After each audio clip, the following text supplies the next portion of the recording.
My favorite one is the vernal pool story, okay? And that's going to come down this way even more severely than it does now. You have a vernal pool? I'm going to explain it to you. What is vernal? A vernal pool is basically a mud puddle during the spring that may or may not, okay, breed certain amphibians, okay, salamanders. It may or may not, okay? Not really sure. But if you have that on your property and you have a small pool that's maybe just the size of this area right here, the restrictions are, it's something like 1,000 feet all the way around. You cannot develop around that vernal pool. What's that first word? Vernal. V-E-R-N-A-L. Intermittent. It's a mud puddle. So the 125% recharge. Now that's a good one. 125% recharge. Create 25% water. Right. You have to. Yeah, that's what it is. God. Well, what's going to happen up by us, and those of us that are in the Highlands? Someone's and I'm making this as a prediction because they're not going to put this in writing. Someone's going to go and get their permit to put their new roof on. Okay. Now, not only are they going to have to put a new roof on, now they're going to have to put in seepage pits and have all that water run into those seepage pits. Because we are in all of West Milford is in a water deficit sub-watershed. We actually, according to the Highlands Council, actually take out more water than we put back in. So that's what the 125% recharge is.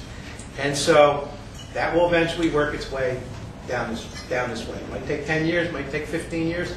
So you're going to add tremendous costs to the individual homeowners, and it's just going to be unbelievable. You're going to have to put together, up by us, we're going to have to put together, wastewater management plans in addition to the ones we already have, scenic view plans, historic plans, restoration, wetlands restoration plans, and the biggest one is we're going to have to put in a plan for failed septics. So you're going to have a failure rate that's just going to be astronomical. We have approximately 10,000 homes in West Milford, so 3,500 of them approximately going to have to be inspected the first year. 1/3 each year. Okay? Out of the 3,500, what do you think the failure rate is going to be? I mean, if you just said it was going to be 5%, you're talking an extra 170 or so. If it's going to be 10%, it's going to be 350. How is the health department going to handle 350 new septic applications? There's only one way to do that. We're going to have to hire more staff. It's going to be 30, 40%. Got to be.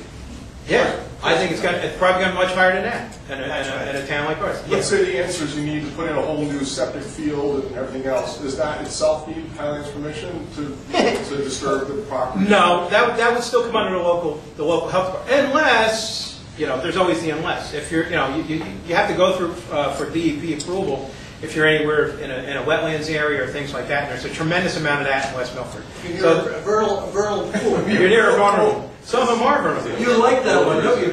Now, I'll give you a crazy example that came before the Board of Adjustment the last meeting, and this is why the Highlands Act just drives me crazy. We had a gentleman. We have some public water and sewer by us, some nice neighborhoods with great public water and sewer systems. One of them is a fairly new section of town. This gentleman, before the Highlands Act, got most of his approvals done to put 4 houses up at the end of a cul-de-sac and turn it into a cul-de-sac. The zoning was like a half acre, but he said, I'm going to be friendly to the environment. I'm going to make each one of these at least 2 acres.